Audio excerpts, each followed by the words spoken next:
भारतरत्न भारताचा सर्वोच्च नागरी पुरस्कार। यंदा हा पुरस्कार बिहारचे माजी मुख्यमंत्री कर्पूर ठाकूर, ज्यांना लोक जननायक या नावाने संबोधतात, त्यांना भेटला आहे। नमस्कार, माझं नाव आहे आतिश शिंदे आणि आज आपण ह्या व्हिडिओमध्ये भारतरत्न तर ह्या वर्षीचे भारतरत्नचे मानकरी जननायक कर्पूर ठाकूर यांच्याबद्दल माहिती बघणार आहोत। चला तर मग सुरू करूया व्हिडिओला। बघा, भारतरत्न हा भारताचा सर्वोच्च नागरी पुरस्कार आहे। देशासाठी अतुलनीय कामगिरी करणाऱ्या तसेच भारताचे नाव जगभरामध्ये पसरवणाऱ्या व्यक्तींना ह्या सर्वोच्च नागरी सन्मानाने सन्मानित केले जाते। भारतरत्नाची सुरुवात 2 जानेवारी 1954 रोजी भारताचे पहिले राष्ट्रपती डॉक्टर सर्वपल्ली राधाकृष्णन यांच्याद्वारे करण्यात आली होती। आणि ज्यावेळेस याची सुरुवात केली गेली त्यावेळेस हा पुरस्कार मरणोत्तर दिला जात नव्हता। म्हणजे ज्यावेळेस सुरुवात झाली त्याच्या राईट 1 वर्षानंतर सन 1955 मध्ये पहिल्यांदा नियमात बदल करून हा पुरस्कार मरणोत्तर दिला जाऊ गेला। मग आतापर्यंत टोटल 17 लोकांना मरणोत्तर भारतरत्न पुरस्काराने सन्मानित केलेला आहे किंवा मरणोत्तर भारतरत्न पुरस्कार दिला गेलेला आहे। त्यातले पहिले व्यक्ती होते लाल बहादूर शास्त्री, यांना भारतरत्न सन 1966 मध्ये दिला गेला। आणि शेवटचे व्यक्ती आहेत म्हणजे 17वी व्यक्ती कोण आहेत तर ते कर्पूर जननायक कर्पूर ठाकूर हे 17 व्यक्ती आहेत की ज्यांना मरणोत्तर भारतरत्न पुरस्कार भेटलेला आहे। पण 49 लोकांना हा पुरस्कार दिला गेला। पहिला भारतरत्न सन 1954 साली दिला गेला, त्यावेळेस 3 लोकांना भारतरत्न पुरस्कार दिला गेला। त्यातले पहिले सी राजागोपालचारी हे, त्यानंतर दुसरे डॉक्टर सर्वपल्ली राधाकृष्णन। डॉक्टर सर्वपल्ली राधाकृष्णन हे भारताचे पहिले उपराष्ट्रपती आणि दुसरे राष्ट्रपती होते। व तिसरे व्यक्ती आहेत लक्षात ठेवा सी.व्ही. रमन, हे मॅथमॅटिशियन आणि सायंटिस्ट होते, यांच्याबद्दल आपल्याला माहिती आहेच। मग आतापर्यंत भारतरत्न हा टोटल 48 लोकांना दिला गेलेला आहे आणि कर्पूर ठाकूर धरले तर 49 व्यक्ती। पण ह्यामध्ये फक्त 5 महिला अशा आहेत की ज्यांना भारतरत्न भेटलेला आहे 49 पैकी। त्यातल्या पहिल्या महिला आहेत इंदिरा गांधी, यांना सन 1971 साली भारतरत्न भेटला होता। दुसऱ्या महिला आहेत मदर तेरेसा, यांना 1980 साली भारतरत्न भेटलेला। तिसऱ्या महिला आहेत अरुणा आसिफ अली, यांना 1987 साली। चौथ्या महिला आहेत एम.एस. सुब्बलक्ष्मी, यांना 1998 साली। आणि 5व्या व्यक्ती आहेत गान कोकिळा लता मंगेशकर, यांना सन 2001 साली भारतरत्नने सन्मानित करण्यात आलं होतं। बघा, आणि पुढे बोलायला गेलं तर सन 2014 साली सचिन तेंडुलकर यांना देखील भारतरत्नने सन्मानित करण्यात आलं होतं।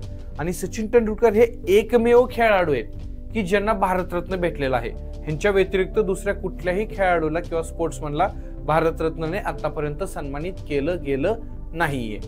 भारतरत्न पुरस्कार भेटलेले असे काही व्यक्ती आहेत की ज्यांना नोबेल प्राइज पण भेटलेले आहे।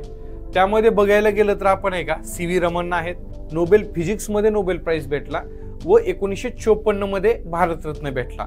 दुसरे बघायला गेलं तर मदर तेरेसा आहे। मदर तेरेसा यांना 1979 साली नोबेल प्राइज म्हणजे शांततेचा नोबेल प्राइज भेटला होता आणि पुढे 1 वर्षानंतर 1980 मध्ये त्यांना भारतरत्नने सन्मानित करण्यात आलं होतं। आणि तिसरे असे व्यक्ती आहेत की ज्यांना नोबेल प्राइज पण भेटला आणि भारतरत्न पण भेटला, ते आहेत अमर्त्य सेन।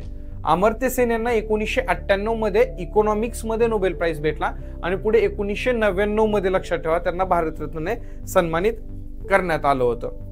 बघा, आता नोबेल प्राइज आणि भारतरत्न हे असे व्यक्ती म्हणजे नोबेल प्राइज सोबत भारतरत्न भेटणारे असे हे 3 व्यक्ती होते। ह्यांच्यासोबत भारतरत्न भेटलेले असे काही व्यक्ती आहेत की ज्यांचा जन्म भारतामध्ये न होता परदेशात झाला होता आणि त्यांना देखील भारतरत्न भेटलेला आहे। मग त्यामध्ये येतात लक्षात ठेवा मदर तेरेसा येतात, त्यामध्ये त्या अल्बेनिया कंट्रीच्या होत्या, नंतर त्यांना भारताचं नागरिकत्व दिलं गेलं होतं। त्याच्यानंतर बघा येते दुसरे पाकिस्तान देशाचे खान अब्दुल गफ्फार खान, ठीक आहे, ह्यांना पण सन 1987 साली भारतरत्न दिलता, ते पाकिस्तान कंट्रीचे होते। आणि तिसरे व्यक्ती आहेत नेल्सन मंडेला, हे साऊथ आफ्रिकेचे होते, त्यांना 1990 मध्ये भारतरत्नाने सन्मानित केलं गेलं होतं। आता आपण लास्ट टाइम म्हणजे सन 2019 साली जेव्हा भारतरत्न दिले गेलते त्यावेळेस किती लोकांना भारतरत्न दिले गेलते आणि ते कोण होते ह्यांच्याबद्दल बघूया। आता सन 2019 साली 3 लोकांना भारतरत्न पुरस्काराने सन्मानित केले गेले होते। त्यामधील पहिले व्यक्ती आहेत प्रणब मुखर्जी, आपल्याला माहिती आहे ते भारताचे 13वे राष्ट्रपती होते। सन 2012 ते 2017 या कालखंडामध्ये ते भारताचे राष्ट्रपती होते। दुसरे व्यक्ती होते नेताजी देशमुख आणि तिसरे होते भूपेन हजारिका। या 3 व्यक्तींना 2019 साली भारतरत्न पुरस्कार दिला गेला। आणि भारतरत्न पुरस्कार आहे का जास्तीत जास्त फक्त 3च लोकांना एका वर्षात दिला गेला जाऊ शकतो, एक्सेप्ट एकदा.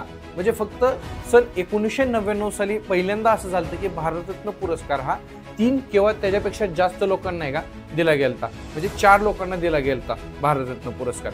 मग ते 4 व्यक्ती होते, जयप्रकाश नारायण, अमर्त्य सेन, गोपीनाथ बरदोई आणि त्याच्यानंतर रवी शंकर. हे 4 व्यक्ती होते की ज्यांना 1999 साली भारतरत्नाने सन्मानित केलं गेलं. आणि ही लास्ट टाइम होती. त्याच्या 1999 नंतर पुन्हा कधीच 3 पेक्षा जास्त लोकांना भारतरत्न ह्या अवॉर्डने सन्मानित केले गेले नव्हते. ठीक आहे. बघा आता आपण म्हणू शकतो की आता एखाद्या व्यक्तीला भारतरत्न भेटला तर त्या व्यक्तीला काय काय सुविधा भेटतात. ठीक आहे. कधी कधी मनामध्ये उत्सुकता होते, तर त्या सुविधाबद्दल आता आपण बघूया. बघा, भारतरत्न भेटलेल्या व्यक्तीला आहे का संसदेच्या बैठका किंवा संसदेमध्ये जे सत्र चालतात त्या सत्रामध्ये आहे का तो व्यक्ती सहभागी होऊ शकतो. प्लस प्रजासत्ताक आणि स्वातंत्र्य दिना दिवशी आहे का जे कार्यक्रम होतात त्या कार्यक्रमाला अतिथी म्हणून आहे का तो भाग घेऊ शकतो त्या कार्यक्रमामध्ये किंवा तिथे जाऊ शकतो.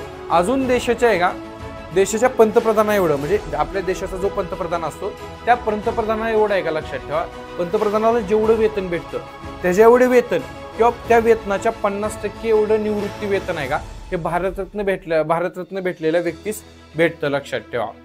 भारतामध्ये कुठेही जाण्यासाठी प्रथम श्रेणी विमान आणि रेल्वेचा प्रवास मोफत असतो. आणि मेन गोष्ट म्हणजे देशाचे माजी पंतप्रधान, केंद्रीय सरकारमधील कॅबिनेट स्तराचे मंत्री, लोकसभा राज्यसभा येथील प्रमुख विरोधी पक्षनेता आणि भारतीय योजना आयोगाचे डेप्युटी चेअरमन म्हणजेच प्लॅनिंग कमिशन आपण त्याला म्हणू शकतो, आणि राज्याचे मुख्यमंत्री यांच्यानंतरचा 7व्या स्थानाचा दर्जा आहे का 7व्या स्थानाच्या दर्जाचा सन्मान देखील त्या व्यक्तीस भेटतो. ज्यावेळेस भारतरत्न भेटतो त्यावेळेस त्याला आहे का एक सर्टिफिकेट दिलं जाते किंवा सन्मानपत्र आपण त्याला म्हणू शकतो. त्या सन्मानपत्रावर आहे का देशाचे राष्ट्रपती, प्रेसिडेंट ऑफ इंडिया यांची स्वाक्षरी असते किंवा सिग्नेचर असते. सोबतच त्याला एक मेडल देखील दिले जाते. आणि हे जे मेडल आहे ना ते ब्रॉन्झ या धातूचे बनलेले असते. लक्षात ठेवा. आणि हे मेडल आहे का 5.8 सेंटीमीटर लॉंग असते व त्याची रुंदी आहे का 4.8 सेंटीमीटर असते आणि 3.1 मिलीमीटर हे तेवढे थिक असते ते मेडल. लक्षात ठेवा. म्हणजे त्याची जाडी असते. आणि त्या मेडलच्या एका बाजूला आहे का एका बाजूला सूर्याची आकृती असते आणि या सूर्याच्या आकृतीची आहे का जी लांबी आहे ना ती 1.6 सेंटीमीटर आहे. आणि त्या मेडलच्या दुसऱ्या बाजूला लक्षात ठेवा दुसऱ्या बाजूला आहे का एम्ब्लम आपले राष्ट्रीय प्रतीक असते आणि सत्यमेव जयते ते राष्ट्रीय प्रतीकाच्या खाली लिहिलेले असते. व तसेच सूर्याची जी आकृती असते ना त्या सूर्याच्या आकृतीच्या खाली देवनागरी भाषेमध्ये भारतरत्न असे कोरलेले असते. तुम्हाला भारतरत्न आणि त्याच्या रिलेटेड संपूर्ण माहिती समजली असेल. आपण डिटेलमध्ये ती माहिती कव्हर केलेली आहे. मग आपण आता पुढे आहे का ह्या वर्षी भारतरत्न म्हणजे सन 2024 साली भारतरत्न ज्यांना घोषित झालेला आहे ते कोण, जननायक कर्पूर ठाकूर यांच्याबद्दल आता माहिती बघूया. कर्पूर ठाकूर यांचा मृत्यू 17 फेब्रुवारी 1988 साली पटना बिहार येथे झाला. ते एक स्वातंत्र्य सैनिक होते, सोबत शिक्षक होते, तसेच बिहारचे ते दुसरे मुख्यमंत्री होते. कर्पूर ठाकूर होते ना यांचा प्रवास म्हणजे यांचं जीवन आहे हे खूप प्रेरणादायक आहे आणि यांचा जो जीवनाचा प्रवास आहे ना हा खूप रोमांचक आहे. लक्षात ठेवा. त्यांनी जे आपले मेट्रिक पर्यंतचे शिक्षण असते ना पटना विश्व महाविद्यालयातून आहे का सन 1940 साली कंप्लीट केले. आणि जसे आहे का मॅट्रिक लेवलचे शिक्षण कंप्लीट झाले तसे पुढे 2 वर्षानंतर बघा देशामध्ये भारत छोडो आंदोलन आहे का चालू झाले. कर्पूर ठाकूर हे तरुण होते. लक्षात ठेवा. मॅट्रिक लेवलचं शिक्षण त्यांनी नुकतंच पास केलं आणि भारत छोडो आंदोलन चालू झालं. ह्या आंदोलनामध्ये गांधीजींना प्रेरित करून त्यांनी आहे का भाग घेतला.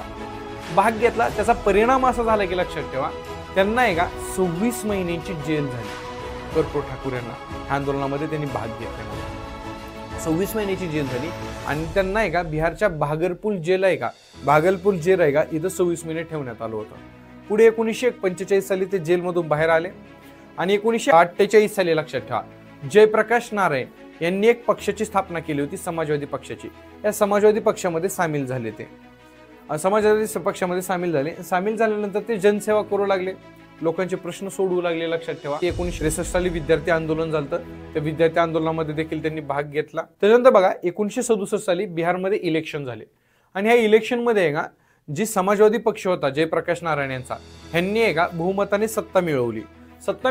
पुढे सन 1970 मध्ये जे बिहारमध्ये जे समाजवादी पक्षाची सत्ता होती त्यांनी काय केलं, कर्पूर ठाकूर यांना आहे का मुख्यमंत्री, पहिल्यांदा बिहारचे मुख्यमंत्री आहे का म्हणून नियुक्त केलं, लक्षात ठेवा.